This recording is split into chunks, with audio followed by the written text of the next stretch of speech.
My talk today is a simplification of an invited article I published in a invited article I published in a leading business journal, Ant Colonies, Building Complex Organizations with Minuscule Brains and No Leaders, which was published alongside commentaries by a number of business leaders who were almost all positive. And this was quite a relief because ant and human comparisons have been the subject of disdain by many non-biologists, tracing back to when my mentor, E.O. Wilson, published sociobiology in the 1970s.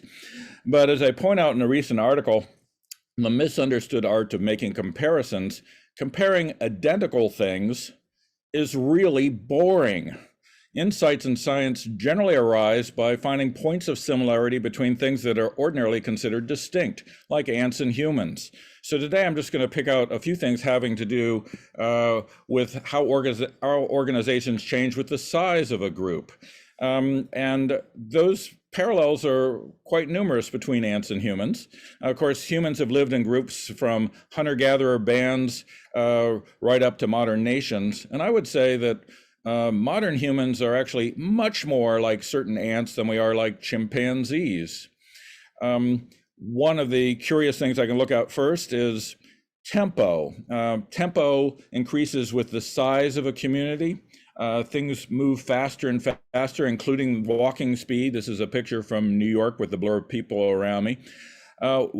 And why is that? Well, Louise Betancourt and others suggest that, there's simply more information to be gained by moving fast.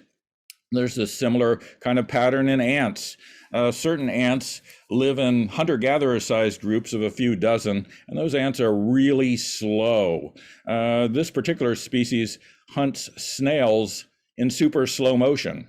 The ants in your kitchen are likely to be racing around in their big nests. And while they're doing that, they're exchanging all kinds of information, including detecting what the other ants around them are doing for the day, hunting for food, building the trail, or so forth, and deciding for themselves what tasks to take on based on that information without the help of a leader. And indeed, ant colonies are universally decentralized.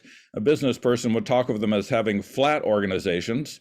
And that was true of early humans as well. Hunter-gatherers had no leaders and no hierarchies.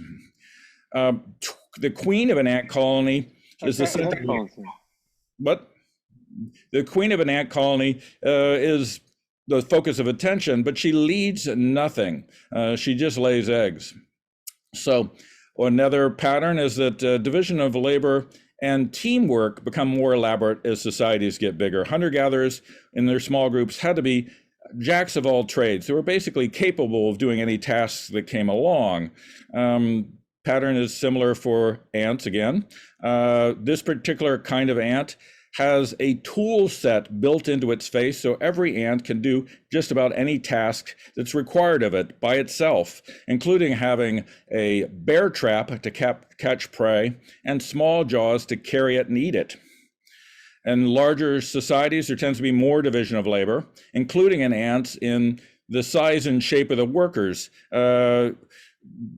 to conform with what they need to do. And this is an example of an extremely large ant. It does a number of tasks for the colony, but one of them is to carry around the minor workers as if it was a school bus, which I believe could mean it'd be an energy savings for the colony. The most elaborate colonies of all are the leafcutter ants. They have an assembly line where they cut leaves, chop it into pieces in the nest, and grow a domestic fungus on it, shown in the lower picture. Infrastructure becomes more complicated as societies grow larger. So hunter-gatherers could build simple structures for the night, or they could just simply move into caves.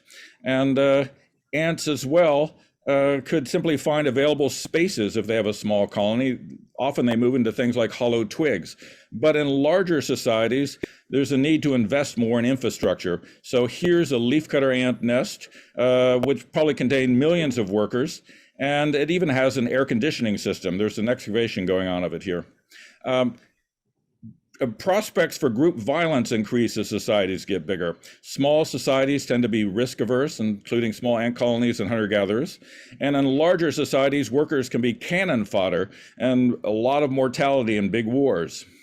So these are just a few of the kinds of patterns I'm looking at in this article. Or you can read some other examples here. Just to mention one, ants do have different personalities. There are lazy and hardworking ants. Large nests have so many lazy ants lying about that they're considered a reserve labor force for emergencies. Anyway, thanks so much.